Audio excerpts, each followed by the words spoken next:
So all of the paintings that you're going to see are oil on canvas, and they're all at 48 by 60.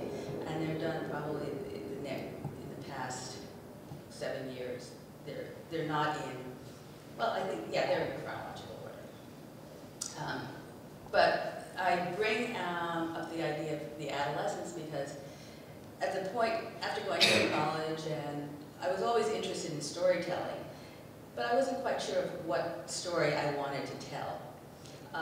So I decided, sort of in a way, well, you know, if I'm going to tell a story about, if I'm going to make work and I want to tell a story, why don't I talk about myself? Or why don't I reveal, like, who I am? What's the thing that makes me special?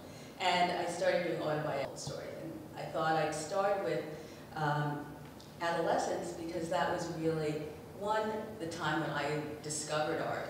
And also I find it a very exciting time, weird time, awkward time, that you're incredibly vulnerable, but yet all the possibilities are ahead of you.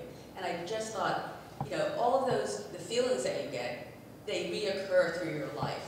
And the good stuff is so good, the bad is so bad. But you sort of want, I like the juxtaposition of those things. And I thought the adolescent figure, and especially the girl, could convey the kind of story that I wanted to tell. So that's why they're all adolescent girls. This painting, it's semi-autobiographical. When I moved from New York to New Jersey, I had to learn how to drive. And it was much later in life than most people learn how to drive. And I just found it so scary. And I was thinking, like, oh, if only I was surrounded by cotton when I was driving, then I'd be safe, I'd be protected. But then, of course, you know, I thought about the references to cotton and, you know, being black and picking cotton and cotton. Anyway, so this is the story, my story about that. This is the painting that is owned by Reader's Digest. And it's called Must You Always Topsy-Turvy. A lot of the work is, because they are adolescent figures, I have a lot of distortion in terms of their body imagery. When you're an adolescent, you know, parts of you are growing that you didn't know were there, and your feet are too big, or, you know, all parts are just very odd. You're gangly, and so a lot of times I have the figures being, you know, a head that's oversized, or their feet are oversized, and they're standing in awkward positions. This is a painting that I did a series that was based on disasters, and it's so funny because, you know, we just had the Hurricane Sandy, and it's like, oh my God, that really looks like this was done 6 years ago. So it wasn't about Sandy, but it was about another flood tornado. I can't remember that we had a while ago, but that was sort of that. And I will go through. This is an early one. A while ago, I also used ideas from the news a lot, sort of current events. This was sort of influenced by Zina Garrison. I don't know if any people know. She was a tennis player, a first block tennis player, well, not first block tennis, but a female tennis player many years ago who I guess she didn't become as famous as the Williams sisters, but she was really, you know, she was really good. And I just remembered, like, all of the news reports.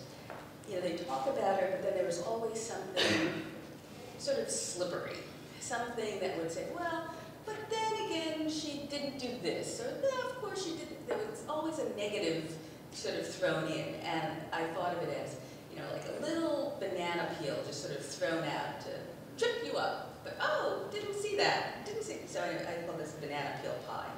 It's sort of about Zina Garrison. This is another part of my disaster in the water series. Also, water was an image that I like to use in terms of, you know, how it can be incredibly inviting when you go to the beach. Then, of course, if there's a storm, how dangerous it is. How to drink water, but then you could drown in the water. So these are just ideas that I have about water influence. If you notice, all of the environments are basically, invented environments. They're not, real places. Obviously, they're all sort of painted kind of worlds that my people live in. A lot of the time, people try to identify, oh, what race are these? I remember I took some of the paintings to a gallery, and the director was looking at them, and we had a studio visit. Well, she came to my studio, in fact. And she was looking at them, and she was like, I see you paint a lot of Mexicans. And I was sort of like, Mexicans? No, I didn't think of them as Mexicans. But that somehow the color, she couldn't identify them. And part of, one reason why I do like painting my figures many different colors is I don't want them to be identified. I don't want them in one specific kind of race. I mean, I think of it as color, basically.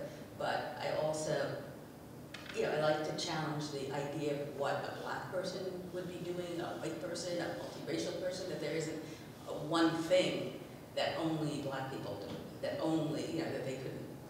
So I think of them as poems.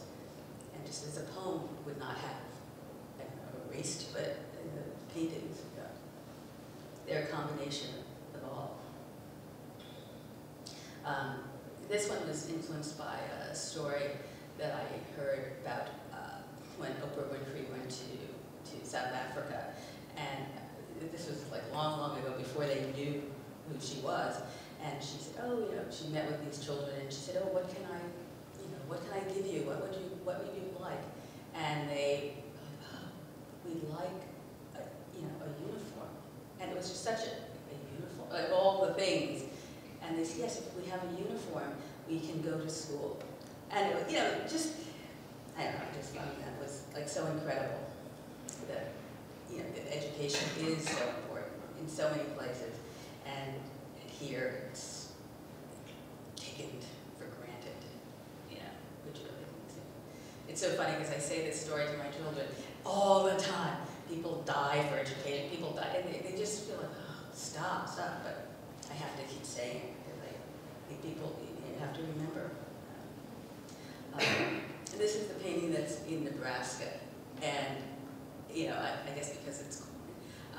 And I used corn as an imagery because I thought of all of the, one that, oh yes, corn is very nutritious and it's wonderful, but then people are making fuel out of corn, and then corn turns into poisonous.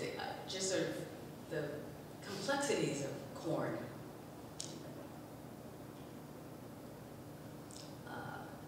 This is another painting that was influenced by something about South Africa. Well, it wasn't about South Africa. It was when there was the tribal warfare, and I think I was at a luncheon, or I heard a story about how the Tutsis, the rivaling group, were in a school together, and the opposing people came in and they wanted the children to divide up and to say, I'm a Tutsi, and Hutu, I think was the other name. And they didn't. They said we were all the same. And I just thought, these were children, basically. And, they knew they could be killed. And they sort of stood together, and this was sort of the idea of standing together. And this is in the show, so I will skip through the two. But, if there's one that you specifically want me to talk about, you can tell me later. I'll go back through it.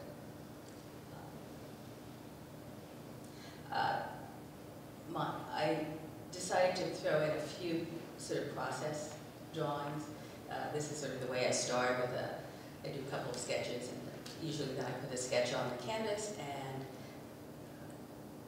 it changes many times, but then the color's on, and then this is the final painting. And these are some of the tondos that are not in the show, but I'll just go through them.